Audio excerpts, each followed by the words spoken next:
The title race is not yet over. However, it does seem to be somewhat unlikely for Arsenal at the moment as we head into the final weekend of the season. Today, we're going to be doing a phone in show talking all about yesterday's disappointing yet rather predictable result at Tottenham Hotspur and getting some of your thoughts as to where your head's at the moment. This is the Arsenal phone in show.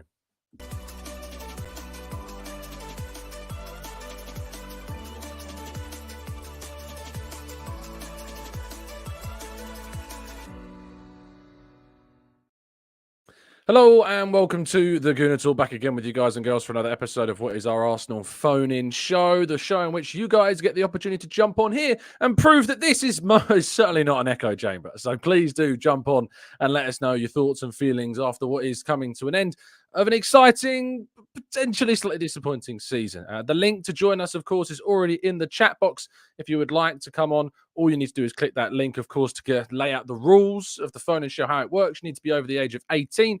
You need to have a webcam as well for child protection purposes. So please make sure that you get involved with going to the link. I can see that I've already got people signing in and jumping in. So this might be a busy one. So if you want to get on, don't wait, would be my suggestion. Right, let's get our first caller who was jumping on first. I think it was Daniel. Let's get Daniel first, who joins us again. How you doing, mate? You good, Joel? Take yourself off mute. Tell us how you doing. Well, you're not good. I can tell. I'm really not, mate. I'm really not. Tell me what's going on, man. Well, I will start charging you for therapy, though. Just realise that, you know. Yeah, that's fine. Well, yesterday in general was a rough day for me, in personal life. But I won't go into that here because it's not for. Okay, I'll give you a DM after. Sure. But and then right, I was saying to my friends, right, yeah, I'm not gonna watch this. Not gonna watch this. And then I realised I was. Get suckered in, don't you? You get really suckered into watching. Yeah, I was full of it, basically. Yeah. I did watch it. I did buy a few beers as well, just in case. Don't blame First 45, first half, I thought Spurs were playing perfectly, apart from getting the ball and back in the net, like they were doing. Well, and then at halftime, I was then doing sums in my head. Like, right, if City draw and they still have a 3- goal difference on us, but because they're playing West Ham, like they could easily win 4-5, 6-0, and then that would, give them the title if they won 6-0. If we didn't beat, I'm thinking of all these different scenarios. And then I saw the first goal go in. I was like, it's gone. Yeah. Like, it's gone. It was a real deflation, wasn't it? When Haaland hit the back of the net. Yeah. Yeah. Like, it was painful, man. And then, and like, I've seen like tweets saying that Son missed that chance on purpose. He didn't. Oh, I think he did. No, I don't. Have you seen the video of him with Pep Guardiola after the game? Have you seen it? No, I haven't. Oh, don't find it. I recommend you don't watch it. It will not make you feel any better. But it's not a good view. Fair enough. Really then. not. Oh, okay, fair enough then. Well then, screw it. But then when who was it? Pedro Porro gave away that penalty, or someone gave. Yeah, it was Pedro Porro. Yeah. Yeah. And then as soon as that was scored, I switched the game off. Because of what's the point? Like not watching it no more. And then like you get people, and yeah, my friends bantered me. Like, even after the Man U game that we won, I wasn't happy. The reason why I wasn't happy is because we needed goals. Yeah. And because I'm a further thinking kind of person. Sure. If that makes sense. Yeah. Because I know, we all know when City on their day, they can bang 6-7 goals in. And I just felt, yes, we won the game, but we didn't do enough. Is that? No, I know exactly what you mean. I know 100%. I'm sorry, I'm typing in the background because people are chatting Yeah, in the private chat. So yeah, ignore. yeah. No, Yeah, I think that the way to look at yesterday's game was ultimately like we were watching that, knowing that it was out of our hands. And yeah, I think this season ultimately comes down to the fact that we've managed to pick up 46 or 51 points in 2024, and yet it's still out of our hands. And that's the challenge. That's the perspective. That's the context of what we're up against. You know, is that you can do all that and it's still not enough. no, It's still certainly in the hands of your opponent. So where's your head at? I'll end. I'll yeah. chat with this question, Dan. Is Well, where's your head at now for next season? How are you feeling after this season going into next season? Are we? And by the way, title's not over yet. By the way, I know I said that question. It almost I sounded like know, but get like, yourself that you yeah, feel like it is. I already know that City, because they're at home, City will not lose that game. Yeah, I don't think we should be unrealistic. I think that's probably Yeah, fair enough. Yeah. yeah. And like I had one Man U mate saying like it's only a game, and I nearly blew a an gasket when he said that, because you would not be saying that if you were in our position. But where's my head at? It's going to be a crushing end, like ultimately. But next season, main thing is buy a striker. Hmm. Who are you going for? Tell me your name, and then we'll wrap it up. Victor Osimhen. Osimhen. I was thinking I was going. Are we going Osimhen or Gyökeres? Because they're both Victor. So Well, Osimhen it is. yeah, Yeah. yeah, yeah. Basically, that's who I would go for. Hmm. Um, and hopefully third time lucky. Okay. Yeah. Fingers crossed. Daniel, it's been an absolute pleasure to chat with you, my friend. And I know it's the challenge of coming on in front of hundreds of people is certainly daunting. So I really appreciate it. Yeah. All right. Thank you. Cheers. Smash it, mate. Thanks, pal. Speak to you soon. Daniel's been on a few times now. I think he's getting better every single time he comes on. Absolutely brilliant and some really good points raised. Let's get Bobby on, who's very kindly parked up for us, I noticed. How you doing, Bobby? Take yourself off mute, mate, and I'll be able to hear you. Can you hear me, Bobby? Take yourself off mute, and then I can hear you. There you go. Hi, Lovely Tom. stuff. How you doing? Yeah, not bad, mate. Yourself? How are you doing? You okay? Very Yeah, well, not thank bad. you. Not bad. I know if there's Just a a little quick bit of a word for delay. So Daniel. just a heads up on that. There's a bit of a delay here. So when I stop talking, I'll let you go for gold and I won't interrupt you No, again. Okay? So just go for it from here. no problems. Just a quick word for Daniel. I hope he's okay because he didn't sound like he was in the best of places on an emotional point. So football can often be a leverage to make things even worse. So just as I typically never banter any other club because I don't find it. You know what the other clubs going through, that other individuals going through, what's behind those layers. So for Daniel, I hope everything's okay on a personal note. And again, there's a lot of optimism out there as well. So I know people are saying, "Oh, well, Spurs let us down." It didn't make a difference, like you said before. It wasn't in our hands. And the thing to take from this is we're taking it to the final game of the season. It's not over. It very well likely is. But the point is, we've gone to the final game of the season. We've only been departed to Bayern Munich, who narrowly lost to Real Madrid. So you've got to look at these things here, and you've got to bear in mind we've adjusted to a brand new goalkeeper, who's also been the best goalkeeper in the league. So we've got so many positives to take from this season. I think we've got to adjust the fact that we lost Timber very early on. Partey's been injured all throughout, and he's not really looked the same.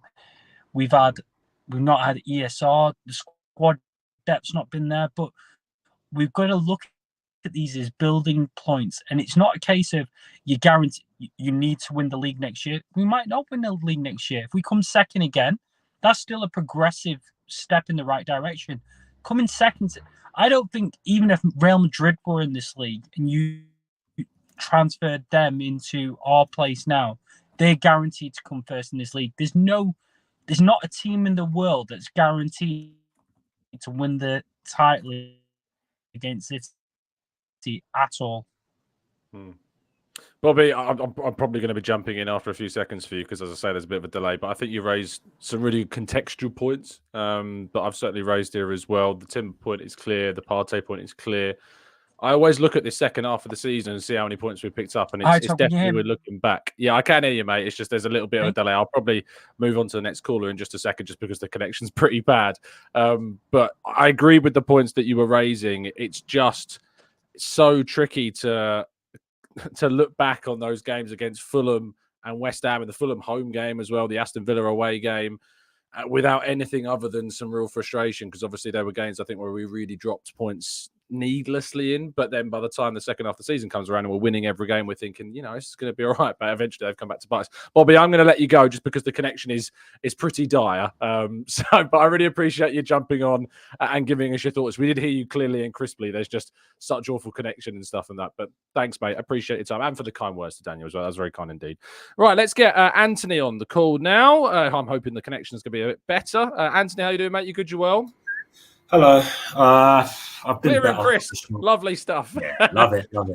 I've been better. I can imagine. I'm not gonna lie. I'm in the middle of writing an essay right now. So I got onto this call after writing, I think, 3,000 words of my law portfolio. So, I got about 2,500 to go. So. Oh, okay. We're neck and neck. Well, do you know what? I don't know if you remember, but last time I was on your calling show, I think we were having a discussion about Arteta and the contracts and the contract talks and all that kind of stuff. And essentially my point of view was, I think this was off the back of, I think the first Porto loss, or something like that. Yeah, I think. And I was very much in the headspace of, I need and I want trophies, because for me, I don't brush away any trophy. I think they're all big, but I feel like for a team this good to really be successful, I feel like we need to have something to show for it. Agreed. Off the back of this season now, pretty much this season, I'm very much again in the Arteta's a genius, he's the Messiah camp. We're so fickle, aren't we? It's like, I wouldn't say I'm fickle, because I have been in that camp the majority of the time. I was calling we'll talk more generally. Emotions run high when you lose, Yeah, of course, I understand. And now looking on to next season, for the first time in my whole life as an Arsenal fan, I'm not really looking at our club that much, Like in my head and how I've always seen football, it's you go away to your big rivals, you play for a draw, beat them at home, and you're always going to have a few off days throughout the season, so you're going to drop points. And I think we've done that. Looking back on the season, I look at Tottenham at home, I look at Fulham at home as well, and maybe Fulham away. Those are like the three results, and obviously Newcastle, which was an absolute injustice. But those results were the ones that I really look at. So when I've got Chelsea fans in my group chat bantering me about, you should have beaten Villa, just send a link to the table, mate. That's what I'd do. Nah, it doesn't work, man. It doesn't work because they know that they're rubbish. Fair enough. That's all they've got is laughing at us. It is. So for now, I'm just thinking next season the only way I see us winning the league is to go invincible and to not lose a game or not concede. You're going to have to do something completely ridiculous to overcome this City team, because when you look at Liverpool, they won every game up until like March or something ridiculous like that, and that was the only way. Yeah, exactly. They got 97 points. They won every game up until like March, and that was ridiculous in its own right, something that had never been done before. So I feel like you need to do something comparable to that to really take a title of Pep. How does that make you feel about kind of the managerial situation? Because obviously we talked a lot about Arteta last time we spoke. So if you feel as though like what's needed is an invincible season effectively, or something close to that to win the league, is that in some ways, I don't know how to phrase this question in the right way, is that in some ways it's like a case of like it doesn't matter what Arteta does because there's always going to be no, not at all. Because after seeing the way we've defended the second half of the season, how we've really turned into such a miserly team at the back, I think we have the capability to do that because we don't really concede goals or concede chances like that. So I actually have faith in the fact that we can put together like a 30-game run without losses. But it's really just going to come down to the depth, to be honest. I think our starting 11 is good enough now to really, compete at the top level on all fronts. But, I look at our team and I see Martin Odegaard running like a madman for 90 minutes twice a week. That's not sustainable. You look at Saka, who's been running like a madman for 90 minutes twice a week for about 3 years now. We need a right winger. That is at the top of my priority list. I know a lot of people say it's striker. It's a good question. It's a very good question. I mean, like, I might be in La La land here, but like, I'd love an Elise. I'd love a Pedro Neto. Yeah. If we were going to go for something a bit cheaper, I'm sure there's like some Brazilian wonder kid that Edu can source somewhere. Maybe there is. Is his name Vinicius Junior? Yeah, exactly. There's like I said, I've not really been when the team's been bad. By the time like April rolls around, I'm already starting. I've got my scouting hat on. I'm looking at other signings, and I'm kind of happy that this is the case. I'm not really doing that anymore because I'm very content with what we have. But I think, Eddie's going to need to be upgraded on. I think Fabio Vieira needs to be upgraded on. We're going to need to find a replacement for Partey. I think we need one. We're obviously going to need to find a replacement for Ramsdale as well, and maybe another 8, maybe another defender, left-sided defender. So that's 6 signings, which is a lot. And realistically, when you get 89 points in a season, you shouldn't be saying, yeah, we need 6 signings. But that's just what the league is right now, But where do you stand? Where do you stand on looking forward to next season? I know the league's not done yet, but where do you stand? I'm just being realistic about the Sunday, of course. I'm obviously encouraged, by what we've done this season. We've scored more goals, we've conceded less goals, we've won more games than ever before in a Premier League season.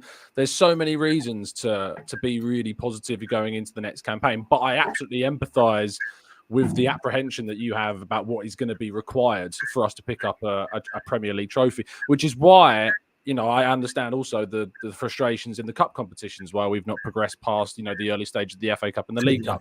And we really should have been progressing past that Bayern Munich side. I still think, yes, they're a good team, better than people gave them credit for. But I was disappointed that we didn't knock them out. And I think maybe that was some naivety in the first leg at home, some inexperience of it being our first competition back in it for a number of years, especially with the amount of players that have never been in it before. But next season, I think we've built a really good foundation yet again to challenge, And if you look at Liverpool, obviously Liverpool going to be in a state of transition with Klopp leaving. Guardiola could be into his final year. You don't know what's going on with their alleged 115 charges as well, of course, which should come to a conclusion this season as well. There's a lot of uncertainty, a lot of other clubs, but the club that doesn't have the uncertainty is Arsenal. We know what we're doing. We know where we are. We know Arteta's going to be here. We know that the club's going to bring in players, going to improve the squad. So we're in a really good place. So, yeah, I'm very optimistic about next season. Do you not see... And I'm just theorizing. I'm throwing things around here. Yeah, do you not see the possibility of maybe like a hangover? We've challenged at the high level now for 2 seasons and walked away with nothing. Do you think there's a chance that these players will kind of just be like, we've really given it all? Do we really have the energy to go again? Because it's like you need to be an elite manager like Pep to really have your team challenging at the very top every single season, This will be a test of Arteta's mettle. This is the biggest test he's faced is can he get them up for a 3rd season for a title challenge? Gabriel Jesus did an interview recently. I think it was the Arsenal official website he did it with, and he said, if we don't win it this season, we're going for it again next season. That's the mentality of the squad. That's what Arteta's drilled into them. It's a keep winning, because that's the only attitude that we've got. It will suck. It will be disappointing if we don't do it this year, and I don't think we will. If I'm being realistic, however hard I can. Come on, Moisey. Indeed, we're hoping Moisey pulls one. I did see a brilliant. I don't know if you people should be aware of the Made in Chelsea meme of Sam Thompson and Zara. Yeah, where it's like you can do it.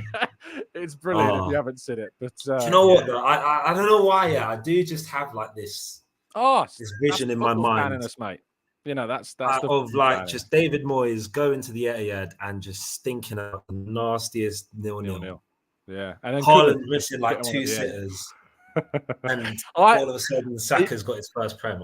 The thing is, what I know is going to happen is obviously I'm going to be there on Sunday in the press box, and I know I'm going to have my phone obviously with the Google score of or maybe Sky. I don't know what's the most up. I think probably Sky's probably best for it, but like just with it on my phone there, just waiting for it to click up. 12 minutes, Haaland 1-0. I'm like, okay.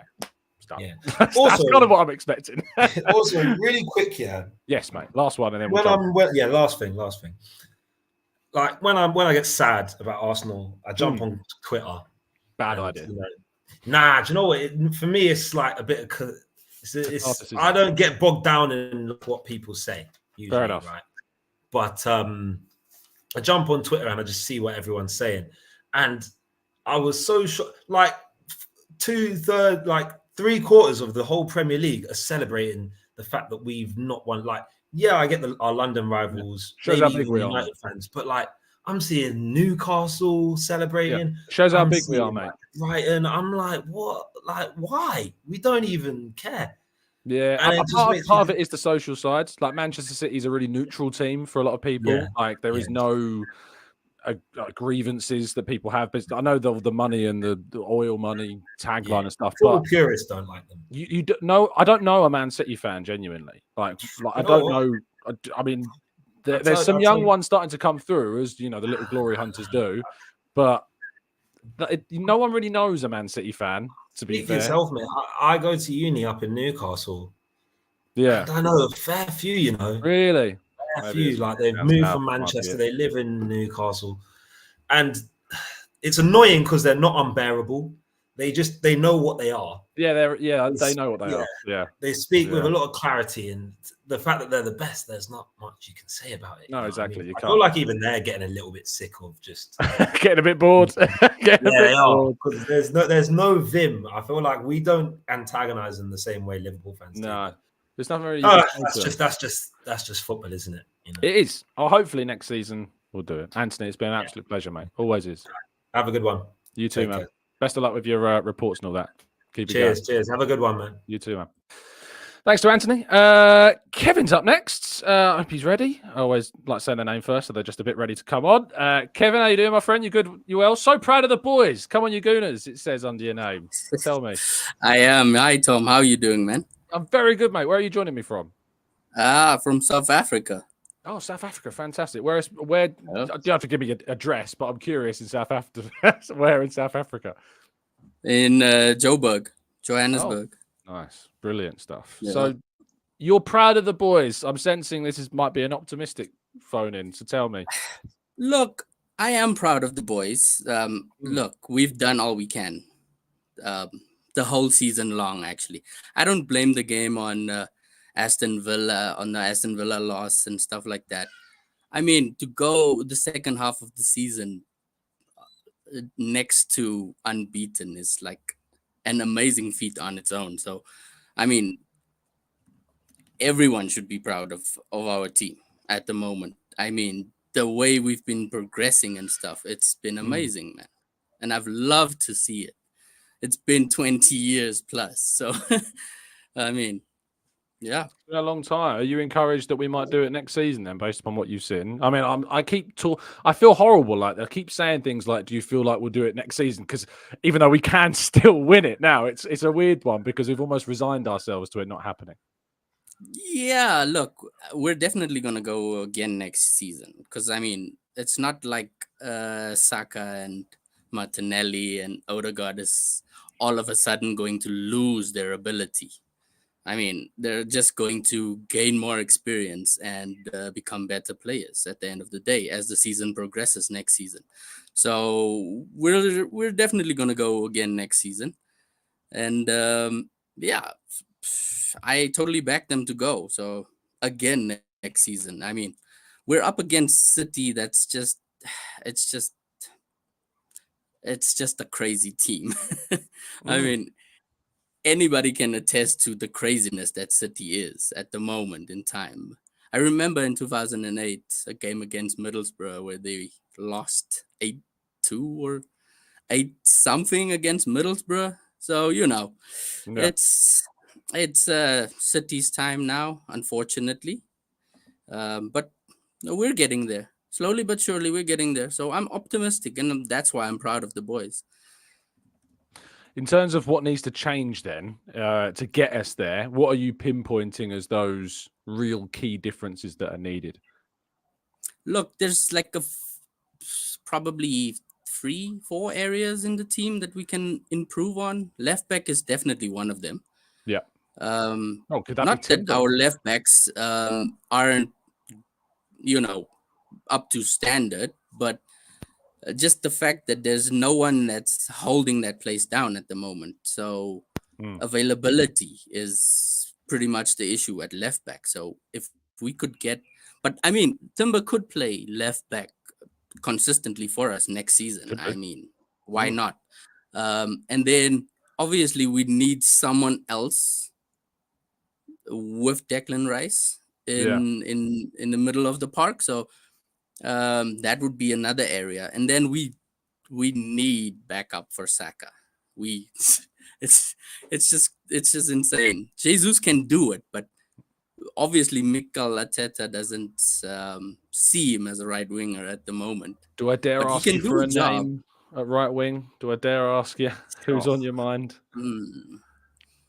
I actually would go for Simmons.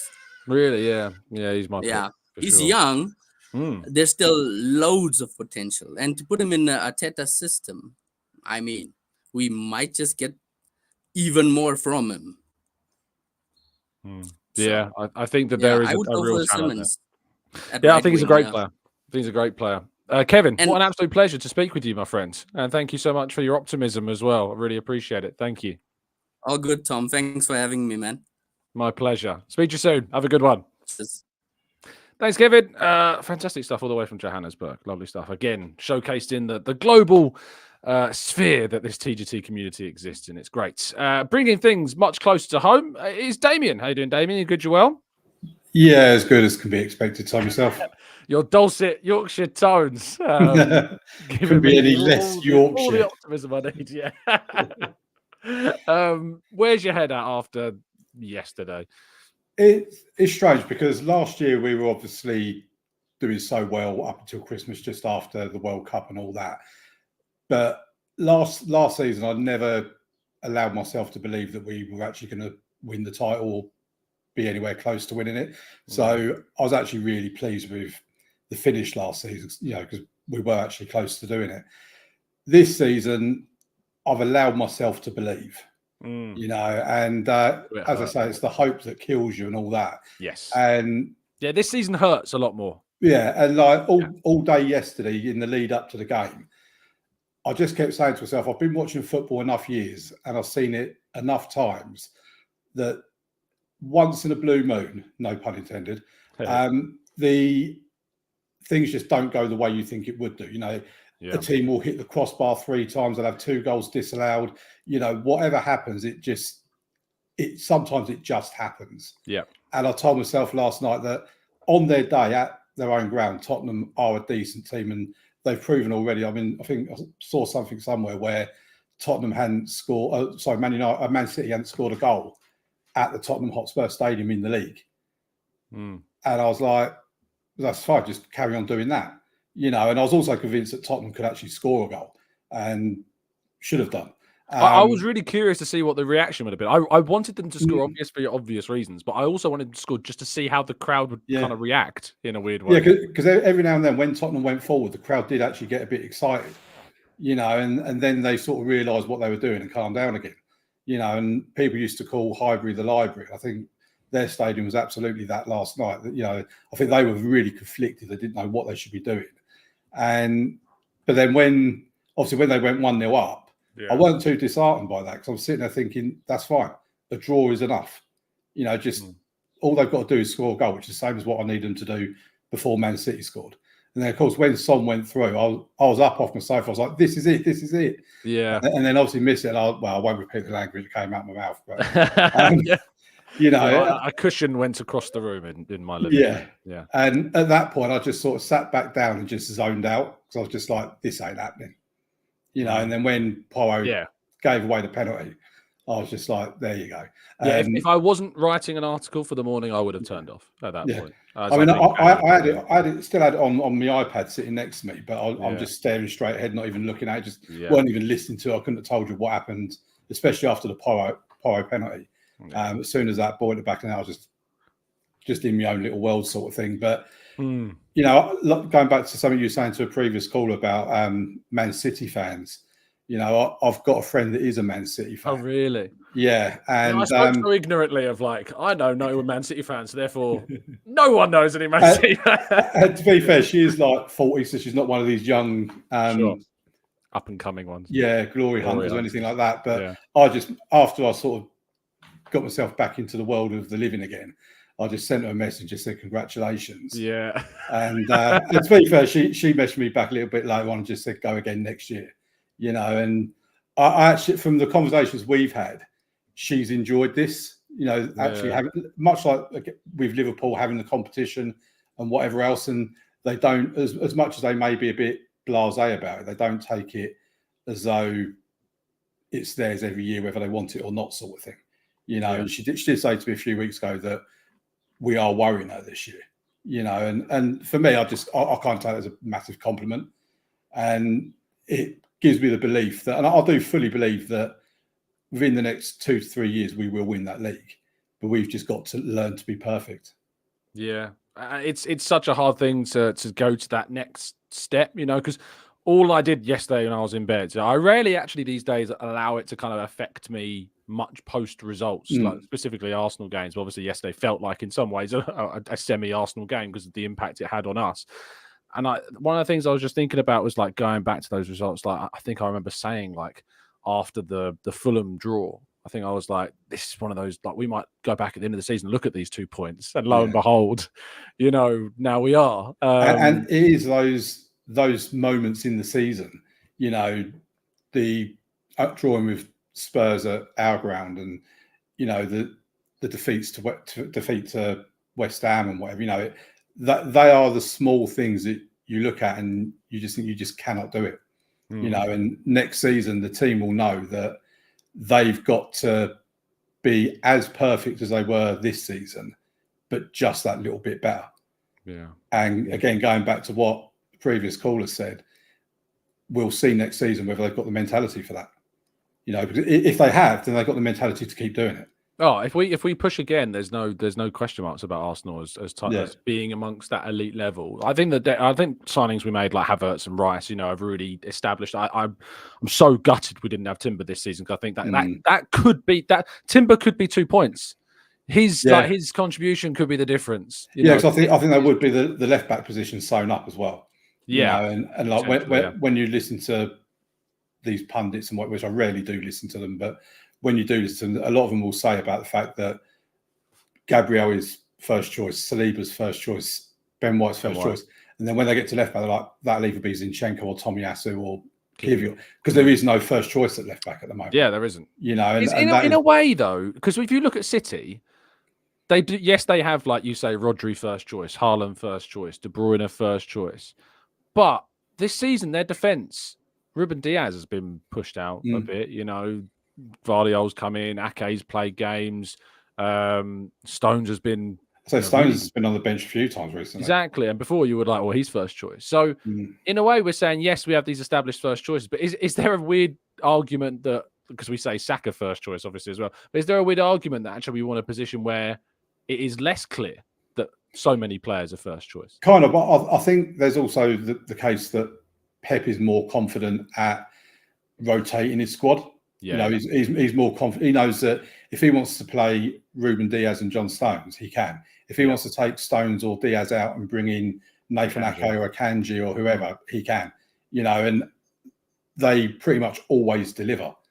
You know, whereas because we lack that kind of depth, Mikel obviously doesn't feel as confident as what Pep does. And when you look at the fact that Pep Guardiola will happily leave out Foden or De Bruyne, it doesn't matter who they, even if he's going into a game against Man United, for example, he'll leave out Foden. And you just think, what are you doing? And then they go and win the game 3-0. Yeah.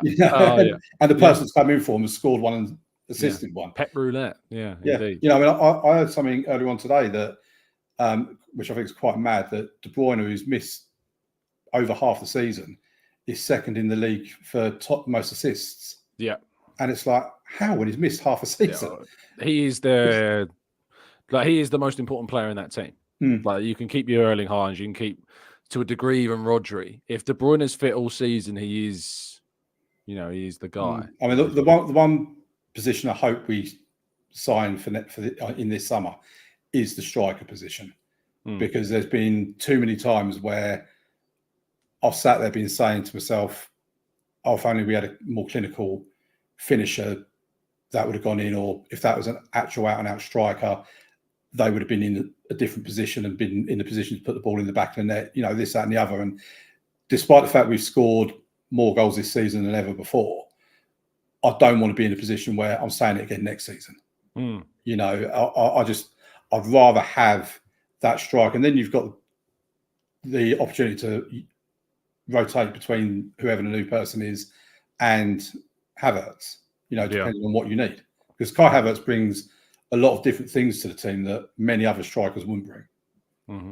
No, I think you're right. It's interesting that these links at the moment, Benjamin Sesko has really picked up in the last 24 to 48 hours. I mean, I spoke to someone a couple of weeks ago who said that yes, Sesko is someone that we're looking at, but it seems in particular 24 to 48 hours, it seems that Arsenal have stepped up a lot in that link. So he could be the one, and he shares a lot of similarities with Havertz, actually. So maybe that's the type of centre forward, that they want to have that level. And I mean, if you're in a Bayern Munich game and you're bringing your centre forward off, having Sesko to come on rather than Nketiah is going to be far better. Yeah, it's levels at the end of the day, isn't it? And I think for me, the importance of that is that you can do that, and you've got the option that Jesus or even Martinelli can play as Saka's sort of understudy replacement, whatever you want to call it.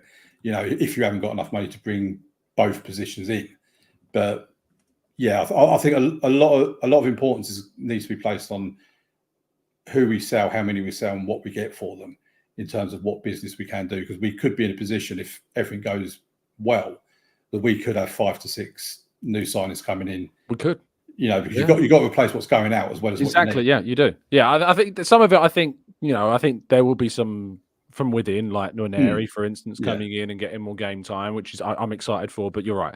Yeah, we are going to need significant reinforcement still. Damien, thank you for jumping on. It was a pleasure to catch up. And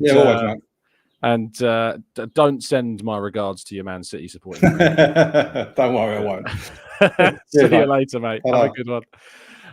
Let's bring in Glenn, who joins us from New York. How you doing, mate? You good? You well? In morning, my friend. In morning. Yes, indeed. I will tell you though that for the first time since Son missed that clear breakaway, you made me laugh for the first time when you said nobody knows a Manchester City fan, but we all know the biggest Manchester City fans in the world, and that's their lawyers for FFP. Dude, I think you get away with that one. I'm just thinking, I think you do, because you said their lawyers. So you're fine. But yeah, I think you're right with that. Go on. I got to tell you, I've run the gamut of emotions since the final whistle. I don't remember the 5 stages of grief. I remember the last one is acceptance. I won't have acceptance until it's City 3, West Ham 0 at halftime. Then I will have acceptance. Last night, before I went to bed at 3 a.m., I just couldn't sleep.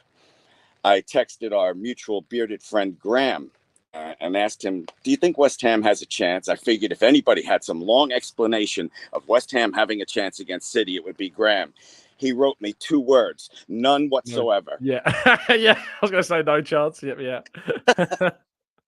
So when I woke up this morning, I'm not doing anything today. My wife works from home. My kids are in the house. I came outside into this tent. It's raining, I can hear. It's rain. Oh, you can hear the rain. Yeah. Because they realize that I'm in mourning. God bless them. They know, don't talk to Dad. And I've listened to all these wonderful opinions on what we should do, my friend. But I rather wait until after the final game to get into all that. And just wanted to thank you for having a platform where we can grieve. And I'm not going to take much more of your time because I know you're fine, mate. Don't worry about it. You're all good. You're all good. Sure, I have to make somebody lunch right now. Thank you, Tom, and hang in there, Arsenal fans. We have a fantastic squad. I have complete confidence in Arteta, whatever he wants to do in the offseason. I can't remember the last time I had so much confidence in a manager. The man is smart, and so many times this past season I've gone on social media, what is Arteta doing? And I got tired of being proven wrong, so I shut my mouth. Yeah. Thanks a lot, Tom. Hang in there, Gooners. We'll get through this. It was a hell of a season.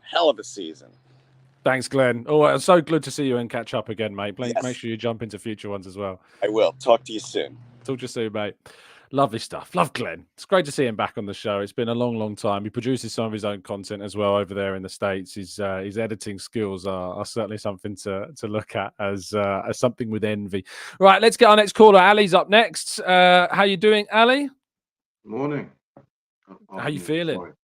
Just had a night shift, so I'm a bit disorientated. Oh, did that mean you missed the game though? No. So it started at 8. I've just managed to go ahead and watch a couple of highlights, like the Suns. Yeah. If anything, it did you yourself a favor, to be honest, missing it. So, I think so, yeah. Indeed. How are you? Obviously, beyond the fatigue and the tiredness, how are you feeling about us? Because obviously, it's easy to get bogged down in them, but how do you feel about us? I think I'm going to keep a bit controversial. I'm going to say this is maybe going to be the best thing that's happened to us. If we look at it, I didn't think that's what you were going to say when you said controversial, to be fair. So, yeah, go on, explain it. I think for 2 reasons.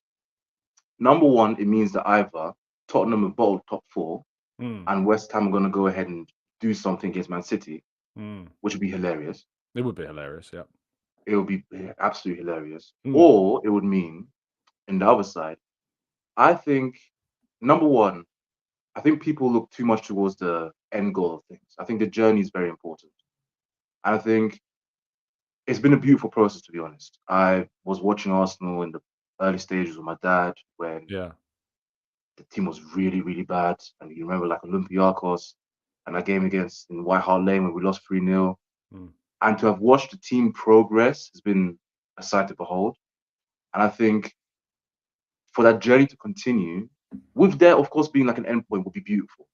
But also, I look at Liverpool, who've gone against this Man City team, and ultimately, it's going to sound harsh, but I think they're a bit of a failure, if I'll be honest.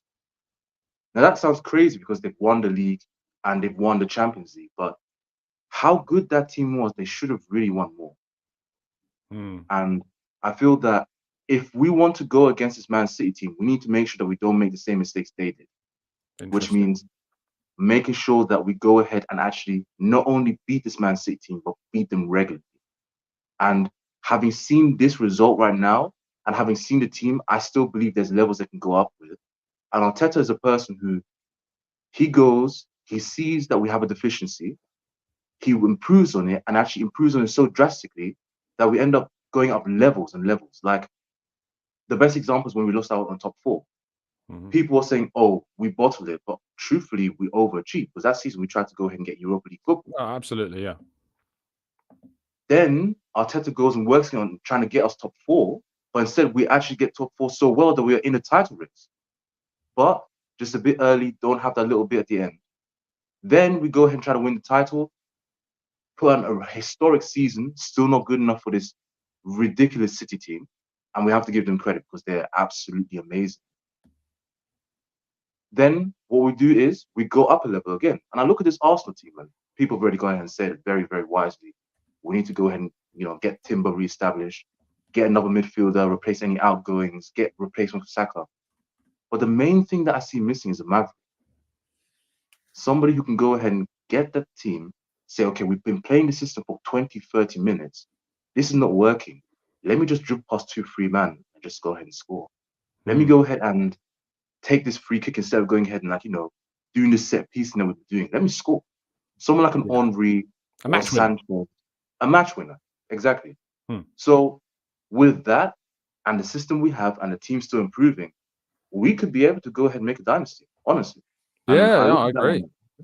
I'm going to be mean and say, is there anyone out there you see as either being that match winner, or do you see anyone already here that can become that match winner? When I look at our squad, I see two people right now who are playing at an absolutely world-class level, which is Odegaard and Saliba. Saka has been dealing with injuries, I'm very sure. The way he's limping and just he seems like he lost a yard of pace, but he kind of was that for us. I think Mbappe would, of course, have been the perfect person, but he's not going to come to us. Yeah, of course. It is what it is. Hold on. I thought Speed, wasn't it Speed that says Mbappe is signing for Arsenal?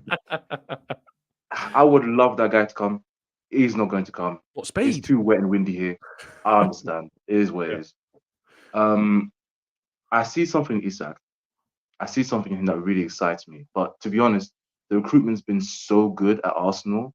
I think Arteta probably realized that, and I think he's going to go ahead and sign someone anyway. And whoever that ends up being, I'll be happy to go ahead and support them. But I'm no one's safe, are they, Ali? Like under Arteta, nobody. I think we've learned that with Ramsdale. Like nobody is safe in this team in terms of signings. No, Gabriel Jesus. No one is safe at all. And that's how you stay as an elite club, I suppose. But there's fan favorites like Ramsdale, who's amazing last season. Yeah. Martinelli, I'm scared for. Even though he's electric and fast-paced and so exciting, I think he's had a bit of an off-season, and I don't know if our football's evolving away from him. But you're absolutely right. No one is safe. Yeah, and I think that's a good thing to have. It keeps people on their toes. It keeps people playing to their absolute maximum, knowing that if you do fall away, there's a chance that you can be replaced. And I think that builds a winning mentality, and it builds what we need ultimately to push again next season. Final thoughts, Ali, before I let you go. I think final thoughts would be I'll say on the mental health aspect. I understand that you've done very, very good work, to be honest, in terms of talking to Gooners about it and just trying to deconnect from it. And I used to be the type of person who used to get really depressed when Arsenal lose. Really, really down in the dumps. But people are going through things. People are going through a lot of things. Yeah. But we should not look at the end process and look at the journey through it and just try to celebrate that.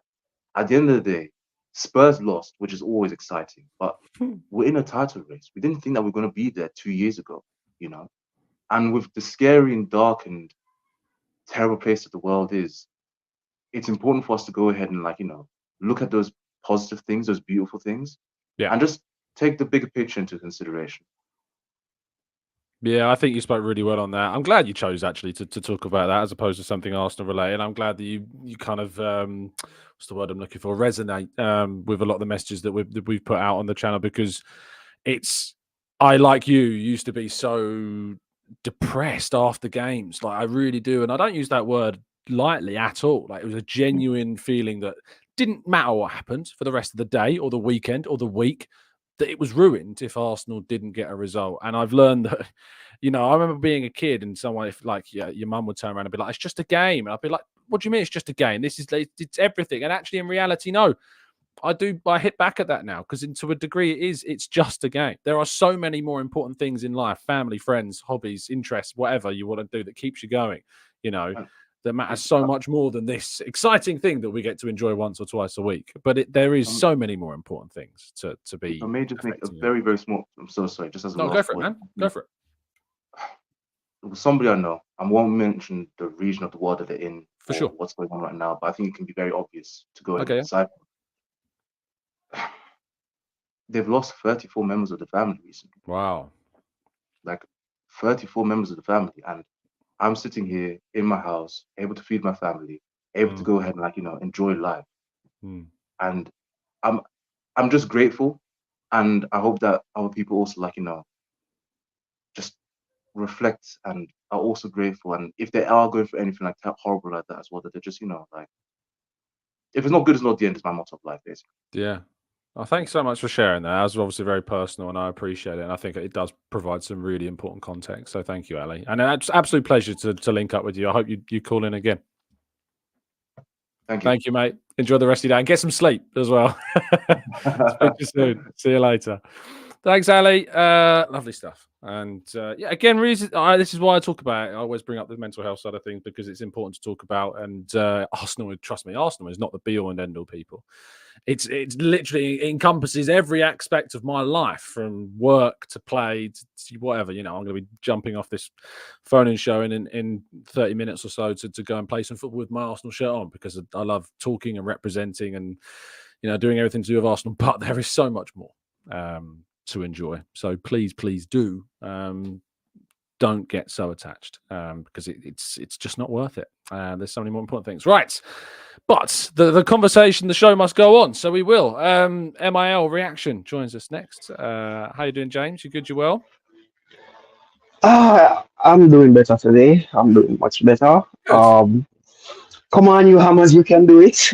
Hopefully you guys can do it. So I'm not going to lie, just like Damian, I practically lost it when I saw Son miss that opportunity, because I'm like, he's the right person to be in that position. He's been in that position multiple times, so he's definitely going to bury it. The moment I saw the miss, I just threw away my phone and take a walk, because I couldn't believe he missed that. I was so disappointed. I was like, just take the draw. It would be great, because it would have to score 4 passes with Sam. That's if we beat Everton 1-0, they would definitely have to score at least 4 goals, which, given our form, I would say City would have to score at least 7, because I'm pretty sure we should trash Everton because we have a good record at home. Yeah, it's interesting actually, because obviously if West Ham draw, all we have to do is win 1-0. Because they only won 2-0, obviously. So, yes. It's, in a weird way, you can look at it in terms of the goal difference side of things has kind of gone out the window a little bit now, because if goal difference comes into it, it'll be because they draw against West Ham, in which case we only just have to win. It doesn't matter how many we win by. So that's gone out the window. But yeah, do you want to answer a question on Sunday, or have you already resigned yourself to answer a question about next season? To be honest, I just moved to next season. I'm not going to lie, because at the beginning of the season, my cousin is a City fan. My other cousin is a Liverpool fan. Everyone's really rubbing this in that I said I don't know any Arsenal fan, any Man City fan. Sorry, no, everyone and their dog knows the Man City. Yes. Go on. And it hasn't. I'll be completely honest. It hasn't been easy with the both of them, especially the Man City fan, because he's just confident. He's just overconfident, and he's like one of those new age fans where, like, I think he became a fan in 2011. A year before the season actually went on and win the league. Yeah. So after that, from the moment they signed Pep, he doesn't care. He doesn't even want to watch the match. He's just like, we're going to win the league. So I don't need to watch every game. I don't need an update. We're going to win the league. That's him all the way through. Yeah. I'd say that's boring, but it mustn't be boring, because if you win, it's such a strange one, isn't it? Like, at what point does it become, I guess you keep changing things. Obviously, no team has ever won 4 Premier Leagues in a row. So this will be the first time that ever happens. So I suppose that's what they look at. Whereas last season, it was a treble you were looking to achieve. So yeah, but I see people saying it's boring. I don't think winning would become boring. I struggle to think it would. I don't think it's winning, I think it's kind of like watching City becomes boring because they are so good. It kind of have that little insipid taste where, like, I'm getting tired of consuming ice cream, so it doesn't have that flavor. It doesn't have that little spice anymore. Sure. What spicy ice cream are you eating? Tell me. Basic, not really spice, but that little kick would be like a Roman raisin ice cream where you get the little rum in it, so you get a little kick. It doesn't have that little kick when you're watching City anymore. I So think that's because of just that, City, it's kind of get boring. I think that's just Yes, City. I think if Arsenal or Man United or Liverpool were doing what City are doing, and I mean, no, Liverpool back in the day were doing that. Man United back in yes. the noughties and Fergie days. 90s and in the Fergie days, indeed, were doing that, and they weren't getting bored. But I think because City's such a numb side. Like everyone's numb to City, they're almost numb to themselves. It's not the same. Whereas if it was Arsenal or any of those teams I mentioned, I think you wouldn't lose that added edge because there's so much more narrative with these clubs. There's so much more history and bragging rights with these clubs. And I think that's why, as the previous callers were saying, like why are Arsenal so hated? And why are Arsenal so, aggrieved and criticised? That's what would make winning so regularly even more special, is because we'd be able to rub it in. So yeah, I get where you're coming from in a way. Just last point, James, before you go. Yes. One signing you can have in the summer. Who's it going to be? Be realistic though. That realistic part. It's kind of difficult for me right now because I'm looking at the team, and when I look at the team, I'm like, there isn't really much to improve on. It's just that we need that, Depth. although he is retired. But in terms of profile, we need that Eden Hazard profile. That Really? player that can take the ball. Yes, that player that can take the ball and like I'm pretty sure you remember his goal against West Ham in his final season in the Premier League. He took the ball and beat 3 players just to score the ball. Yeah. So we need that type of profile. I used to think that Saka is that type of profile, given in the 1920 season when we were playing Newcastle at home, and he beat the midfielder and the right back, which he gave that nothing egg on to just crossing the ball. I'm like, yes, Salah is definitely that Eden Hazard type of player. We can drive at you. He will just lay off a nothing egg, get the assist, and that's it. We need that type of individual brilliance profile in the team where we go like what the previous caller said. The system isn't working for now, so let's in the first next 5 minutes, let's just go with the flow, drive at it, and try something new. Sometimes it works for City as well. You see, it works for Pep, and it works for Pep because he's a perfectionist. He will still cuss his players, but he's happy for the goal. I remember Bernardo Silva doing it against, I think it was Everton last season. I think it was Everton. Bernardo Silva doing it. He was cheering all the way, and then when it becomes half time, you can see him drawing closer to Bernardo. He's telling him like, "This is the tactics you got to do," but he's still happy with the goal because it breaks the deadlock. So we need that type of player that can say, all right, for the next 5 minutes, little bit of individual brilliance, we score, then we can revert back to the system because the system is working. It's just that the low blocks are turning into mid blocks because like everyone watched what Porto did and say, the deeper we drop back is the more opportunity Arsenal will have. So it's best we try to tighten up the midfield and force them out wide, which is kind of being difficult for us to play through. Yeah. No, I think Eden Hazard as Ali, I think, was talking about as well. Like we need a Yes, the profile. We need the profile. We don't need Eden Hazard. We just need the profile. I That type understand of what you were profile. saying. I absolutely understand what you're saying. Like we need a match winner, and that is maybe something that's lacking. James, thank you so much for jumping on again. Always a pleasure to speak with you. Thank you. Yeah. Yes, Tom. Thank you. Thank you. Enjoy the rest of your day, mate. Fantastic stuff. We've got 3 more callers to go. We got Luke, Tammy, and Rich, and then we're going to wrap things up because I've got to play football. So let's bring on Luke, who I think is making his debut on the show. How you doing, Luke? You good? Hey, Well? Tom. Yeah, I am. It is a debut. Lovely stuff. Thank you for joining me, mate. No, thank you for letting me. I got to say, I think I was kind of resigned to the fact that we were gonna probably lose out on the title before the Spurs game. Yeah. I mean, City had only lost to a few teams. Villa was one of them. We were the most successful off of them this year, and Spurs can't even get it together. So expecting them to help us out, even if they didn't want to, I think was a little too much to ask. But I mean, I was really thinking all night and today is like, what can we do to really keep challenging City? Because obviously we progressed from last year, from quote unquote bottling it, which we didn't, so early on, to pushing them to the last day. It's like, what do you want us to do to compete with City? And I mean, when they were the Centurions and Liverpool had 97 points. Yeah. It was another one of those questions of like what can you really do against this machine that come January 1st they know exactly what to do for the rest of the season to just get going.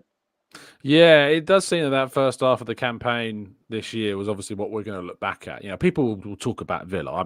I don't think it's fair to be honest. I look at, that's the only game we lost in the entirety of the second half of the season from the turn of the year. So I don't really look at Villa. It's inevitable that you're probably going to drop points and you're probably going to lose one game, in that period of time. So it is the two Fulham games. It's the Villa away game. It's maybe even Anfield. Maybe some people look to and say that maybe we should have won there. I mean, I think it's difficult. The Fulham home game, of course, sticks out people. Newcastle away, there's been some injustices. We've had issues of injuries. Partey and Timber, obviously, too. The refereeing decisions against West Ham and Newcastle and Villa were all very much in the spotlight also. So we forget about them because they were so long ago. But it seems like years ago. It does seem like years ago, yeah. A season is a very long time, which is a good thing in a way because it means life gets longer. But I think that next season, of course, there is, again, we've shown every single season, a full season under Arteta, we've got more points. Every single season under Arteta, we've got a higher accumulation of points. This season, we've had more wins than we've ever had in the Premier League. We've got more goals than we've ever had in the Premier League, and we've conceded fewer than we did last season. So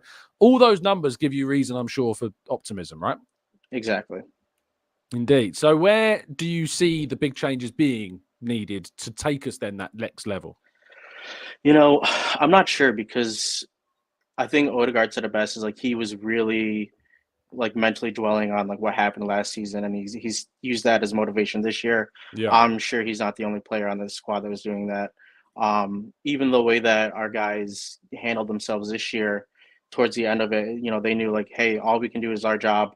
That's what we're gonna do, and it's more just bringing in a player or two who's gonna keep that mentality, and then, like you said, we're going to drop points. No one's going to be an invincible, I don't think, in the coming years. So maybe it's just finding ways to mitigate a loss into a draw.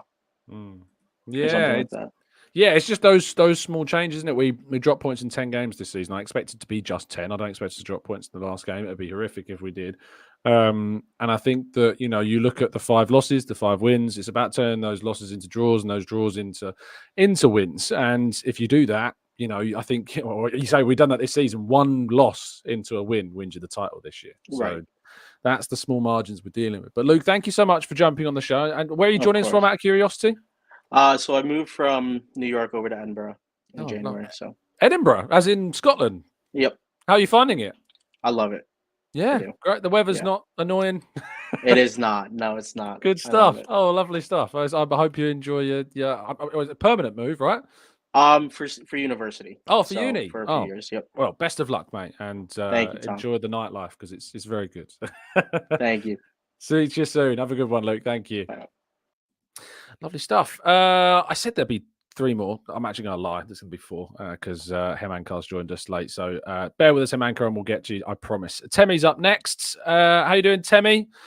A stalwart of the chat box. So thank you so much for jumping on. Tell me how you're feeling, mate. Actually, I'm quite sad. It's like I'm expelling bile right now. It's okay to be sad, You're allowed to be sad. So I feel like we just wasted the whole season. Really? You feel like that you that strongly about it? You've wasted so nothing you're taking from this season. Well, the most important thing is that essentially it's almost like we are fighting destiny itself. That I was reminded of an old movie I watched back in the day, Mission Impossible, Rogue Nation, where the director of the CIA was telling the British Prime Minister that Ethan Hunt is coming for you, and there's really nothing you can do about it, really. So it almost feels like that when you're playing City, and it doesn't matter what you do, they just better it, really. So I'm more or less lost for words right now. Tammy, we are 1 win away. That's the gap. one of our losses against Villa, against either of the Villa games, the Fulham game, the West Ham game, the Newcastle away game, one win wins us the league. So to try and tell me that doesn't give you encouragement that after all we've done under Arteta is get an improvement of points every single season, better and better and better. And this season, if we don't win it, the likelihood is it'll be 2 points come the end. Should that not give you encouragement that we can do it? I have a bad theory. I'm getting a lot of pessimism here, Tammy. Just listen. That theory is that you could actually have 100-point season, and City will have 1 or 2 points. Yeah.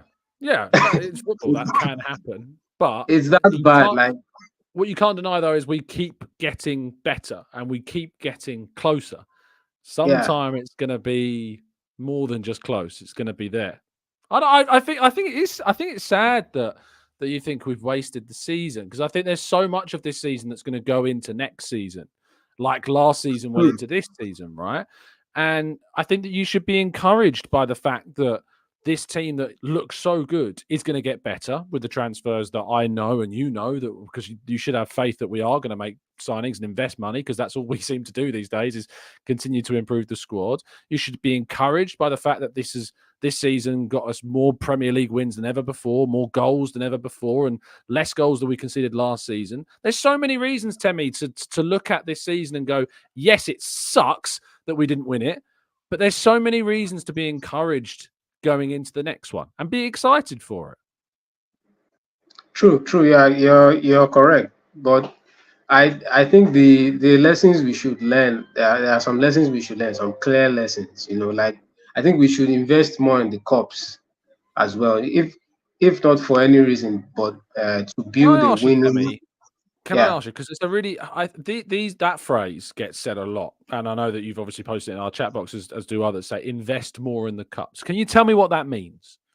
Yeah, for 2 reasons. I believe that sometimes winning a trophy, especially for a club like Arsenal, where we have a group of young guys, they are impressionable. So if you win a cup, let's say the League Cup, actually I think we should invest more. You should target the League Cup, so that you have that. When you say invest more in it, I want to know what that means. Okay, yeah, I think we should play our first team for a lot of games. Okay. That's what I believe. I watched the West Ham game. That's the one where we were knocked out. Yeah, I was there. It was terrible. It almost looked like we were afraid of West Ham at some point, because some of the players, maybe they were inexperienced or something, or for whatever, and then we scored that own goal again.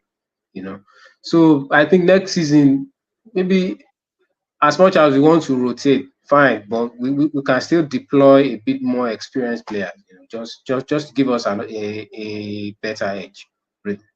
Fair enough. If you think we should play, more first team players, more starters in the cups, I can't, I haven't got too much of an argument. I think that is a fair representation of what investing more in the cups means. I think there are obviously reasons why we don't. I think there are reasons, obviously, for the need to rotate, the need to give players minutes, because if you were to have, say, an injury crisis or some issues and you had to bring players in and they were completely cold, it would be a problem. I'm going to ask you, I'm not trying to catch you out here, but I'm just asking you a question of how you feel about Arteta's use of youth. How do you feel about that? Well, it's a double-edged sword, really, because it is. If you bring in an 18-year-old, the likelihood that he'll be targeted by your opponents is quite high. The likelihood of dropping points is also very high, and I think we can't see Arteta hasn't used or deployed players from the youth team. We can point to even Saka, Saka and Smith Rowe. These guys were not established when was appointed as a manager, and there are other guys. To Charlie Patino, I think he played a few games before he was loaned out. So, and of course Ethan, so.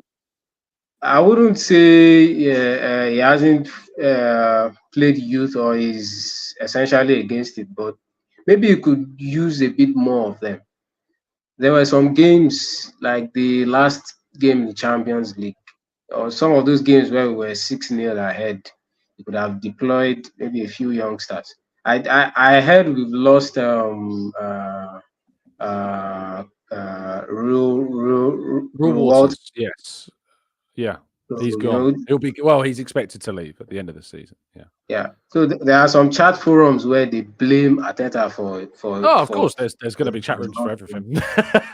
Yeah, but you know, how do you those same people that blame Arteta for that are the same people that are saying we need to take the cups more seriously most of the time. So you can't have both. So basically. Indeed, Tammy. Thank you so much for ringing in. Always good to see you. Sorry, and thank you for being such a loyal listener. Last point. Go on. Yeah, you didn't ask me about what signings. I'll ask you. Do you want me to ask you what signings do you want? Okay, so realistically, of course, we can't get Mbappe, we can't get those guys. So I would love Isak, because I feel is one of the few players that I think is close to being an X factor. Like the way he plays football, it reminds me of when I saw Hazard in Baku and how he dealt with us really. So if we can't get any top player, I think we should go for him. It's really good. Me too. You're jumping on the Isak train with me because I think that. No one says go, no, please. I think he would be a Declan Rice level signing. I really would. So I hope, but I don't have much faith that will be the case. But Tammy, thank you for jumping on. Thanks for having me. Absolute pleasure. Lovely stuff. 2 more to go. We got Rich up next. How you doing, Rich? You good? You well? I'm good. How are you, Tom? Very good, my friend. Very good indeed. Second time, I think, from memory. Yeah. Good stuff. How are you feeling after yesterday?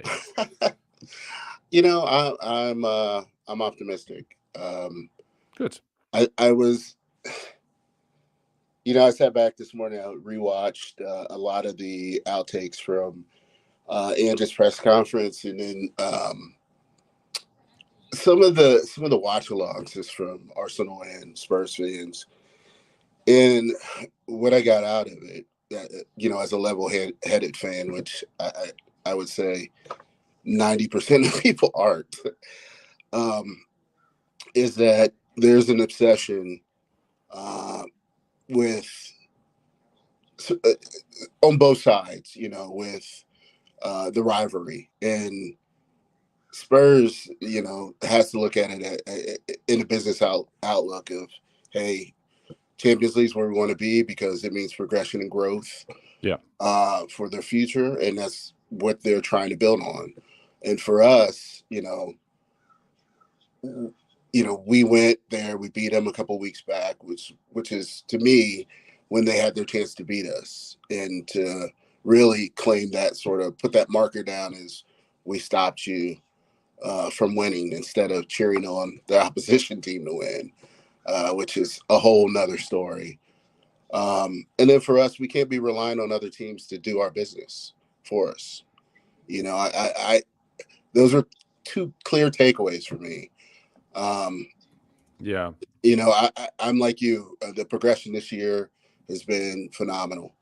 Yeah. 27 wins, more than we've ever had in the club. Hopefully a 28th at the end of the season. You see a lot of growth in real time. I think there's not enough emphasis put on how young Arteta and the squad are, and how good he has been to break up that duopoly of Liverpool and City. We haven't won anything yet, but we're on the precipice of being there. And I think for that, you gotta, say, hey, let's back this coach, back this club, and bring in new recruits. So, are there constructive criticisms? Sure. There are plenty. We didn't win. Always, so of course there's going to be.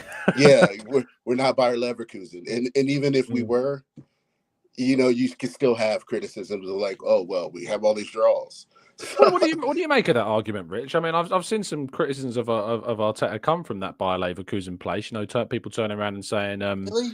well, Xabi Alonso's in his second season and he's gone unbeaten in the league. So why can't Arteta do that? That's the dumbest thing ever. I'm sorry, Tom. Why is it the dumbest thing? It's the dumbest is because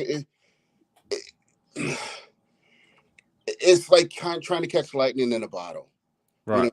Xavi is like Mikel has been schooled by excellent coaches, but that's no guarantee for success. Yeah. It all starts with who is upstairs, who is the director of football. All of those people go towards, building to a level of success. And just like with Bayer, Arsenal rolled the dice. And, credit to both clubs, they were smart assessments. So you got to go with, hey, Xavi's doing something that I don't see happening. I mean, 50 in a row. Yeah. It's insane. And the way they're winning it, Tom, the way they're winning. If he does it again, then we can start to say, this guy might be the greatest manager. We know that's not happening. Well, you say that, you never know. Of course, you never know. You never know. But I mean, but either way, kudos to Granite. Yeah, absolutely. Yeah, fair play to him. He made the right call, didn't he? Well, I think we would have been just as good if he stayed, but it just shows you. Yeah, I agree with you. I don't think we would have been any better or worse without him. I think he would have contributed plenty. Yeah. Correct. I mean, but it shows you, it validates it how underappreciated he was. Mm-hmm. And some of that is his doing, but at the same time, it's the animosity that fans tend to carry towards players when they do something bad. It never goes away.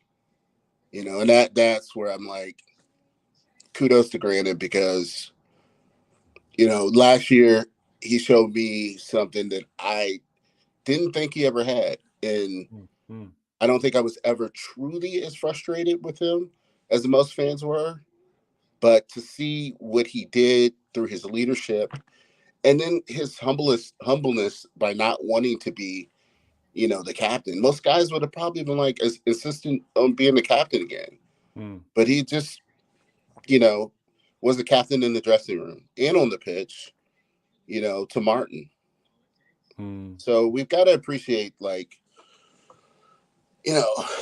5 seasons ago being an absolute fucking shambles. Yeah. To arguably being the club that is pushing City. And, people can say whatever they want to about Klopp and Liverpool, but, what we have to do now going forward is take the learning lessons from the past 2 seasons and then push for more silverware. And it annoys and frustrates the hell out of me of fans talking about not wanting, the Carabao Cup or, Sorry, FA Cup too much. It's not that I don't want it. It's just that I'm not like the League Cup to me is like, it's become so marginalized as a tournament. I get it. It's been denigrated. So but it's the first trophy. Of course, yeah. And if we won it, I'd be delighted. It's just I'm not. I never make a judgment on a team if they win or don't win the League Cup. If that makes sense. No, it makes sense. But winning breeds success. Of course. And if you look at the successful teams, especially the 2 that have been the most successful in the past 7 years, they both won that competition multiple times. And I think if you give these players, especially that early, after the turn of the year, a trophy, then it's going to step up their game a little bit. And, I look at what we did this year, especially in the second half. It was basically a reverse of what we did in the first half of last season. We went, 15-1-1. So we just, again, the growth in, we just have recruitment again this summer is key. And it's going to be key going forward, because I think after this summer, it'll be 1 or 2 tweaks that we need to do every summer. Yeah. I think this is probably the last. This should be the last summer of the big additions. Yeah. And the summers after that should be like 2, maybe 3. And I don't even know if it should be that big. You know what I mean? Because I think we've got to trust the process. If we're going to keep we got to trust some of the players on the bench and trust them to get out and play more minutes. And I think that would be a collective criticism of the current staff is that in order for these players to come in at 80, 90 minutes where, there's literally nothing left to play for, you've got to entrust them with more minutes. We've got to rotate them in. We can't do, overhaul where it's going to kill the collective. But if you can rotate 2 or 3 people in, when you're doing, a Sunday, Wednesday fixture week, then it's going to work for the greater good. We found more goals in areas that we didn't think we would get goals this year, and that's great. But now we've got to push on because we already know City is going to retool. They're already retooling. People said they weren't playing well this year, but that's because they brought in Nunez. They brought in, how many people? I think they brought like 4 or 5 new recruits in. Yeah, something like that. And I would, you could arguably say only 1 or 2 have really shown, what they could become, and that's Gavardio. But that was at the tail end of the season. So, that's where I'm at. I mean, I think that's absolutely fair, Rich. Yeah. I think you summed it up really well, and I think that where we go from here the start of next season is going to be the most pressure I think that's ever been on Arsenal for a long time to deliver again, because obviously we've not delivered in 2, so the pressure is only going to increase. But I think they know that, and I think the club will act upon that as well. But Rich, thank you so much for your time, mate. Really appreciate you jumping on. Pleasure. Take care. Thanks, Rich. Last caller, Hemanka is coming on. How you doing, mate? You good? You well? Doing as well as I can. Thank you. How about you? Not bad. Fogging these standards, right? Yeah. Do we need to raise them? Not quite in a top Gooner sense. I think. Yeah. Let's be honest. I think Arteta has higher standards than us fans. I suspect, and one of the things is that we don't really know about our manager because that's his first job. Yeah. And he was an assistant at City for a few years. We don't really know how he's still developing, and I think Jorginho came out and said in an interview that he's seen the progress of Arteta himself and how he's developing, taking in ideas and moving forward. So I think the Fogan standards, I think it's I suspect looking from outside and seeing his things and how Edu and Josh Kroenke talks about him, I think we are on a good track pretty much.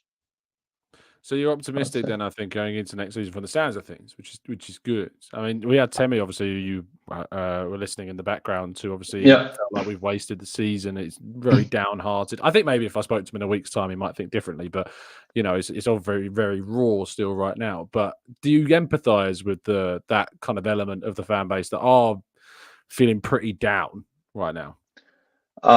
Absolutely, because we have, I think I called last when we lost to Bayern away and dropped out. I raised these things where points that we have to improve squad building management, the outlook of our season and multiple seasons that we are going to have under this manager. But I absolutely do empathize. I think for the fans, at least what helps for me is just to put things into context. I don't know if you remember that 4-0 drubbing against Southampton, where Klein just curled this, shot this. Klein. It was Martina, wasn't it? Was it? Yeah, it was. I'm sure it was Martina. Yeah, I think so. I think it was Martina. Yeah, I think it was his first goal in the Premier League, and he just shot this bullet right against. Czech couldn't save for the life of him, and then I've I've seen those. I've canceled plans to watch those kind of games. I've seen the sunset years of Fabregas. I've seen Van Persie go. I've seen Alexis Sanchez go. Anything we've ever had over the last 10, 12, 15, 20 years even has been quite disappointing for our larger fan base. And let's put everything into context. I would say we were, if you remember, we scored this last minute goal against Wolves, and we had been beefing them, at least our fan base, for the whole season because they drew us or beat us in the reverse fixture. And then I remember there was this conversation that, how long has it been since we've scored a last minute winner? And it had been few years.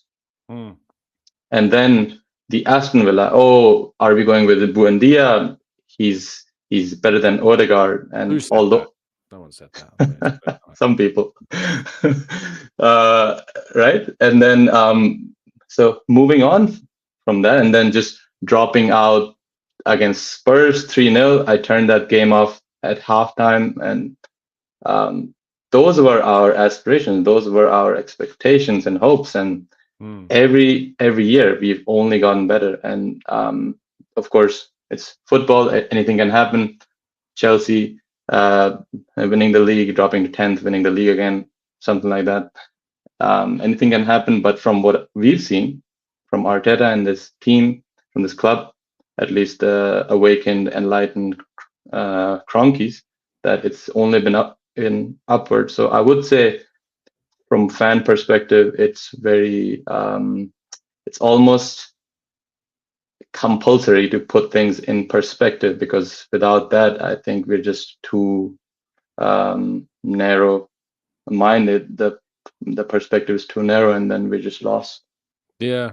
No, I agree with you. I think it's very easy to fall into that trap of narrow-mindedness immediately in the aftermath of a disappointing result, which wasn't even one that involved us directly, just indirectly. So I get the frustrations, I get the pessimism, I get the annoyance, but it's context, isn't it? It's always context. It's about how you see things. And at the beginning of the season, I had Man City down to win every single trophy because that's what we've come to expect from them. And if Arsenal were to have won any trophies this season, it would have been more than I would have expected them to. Going into next season, I'll finish this on this question. Is the expectation then to win it? I don't think as long as City is around, the expectation this version of City can be to win it. We can only expect to be in this exact situation, or not the exact situation, but in and around the top for the last 5, 6, 7 games. And if we happen to be Centurions and blow everyone away, then of course the season after that, I will expect us to win everything. But until we have that data, I don't think we can predict such a success. We can always hope, but just again with the context, right? People, Gary Neville, these mainstream pundits saying, that's the ceiling of Arteta in this club now. Now chop, time to move on. Be in your place, top 4 Arsenal, everything. So, but we've gone past that. I think I would say though, and given the phase analogy of this of Arsenal and Edu with Arteta, I think we are in the right year. I think the next year would be, because last year we were too early. This year we were supposed to challenge. The next year, I would assume that they were supposed to challenge / win / compete in 2 to 3 competitions. And hope to go as far as possible. So again, a good job that everyone's done. If next season we don't do as well, there will be questions, but that is the case with Guardiola. I remember that down season or during COVID, City fans were shouting from the top of their from the top of their lungs, I guess, that I don't know about Guardiola. Who are we looking at next? So Yeah, it's football, it's fans, it's fickleness, it's tribalism. But yeah, no, I think you raised the fair point there. I answered the question very well. Himanka, thank you so much for joining me. I really appreciate your time, and thank you for jumping in. yes, thank you, and have fun playing football with your mates. I will indeed. Thank you. I'll speak to you soon. All right. Thank you. And that rounds it up. That's it. Our phone-in show comes to a close. I managed to keep this to a tight 90 minutes rather than the 2.5 hours I've been, shackled to at times.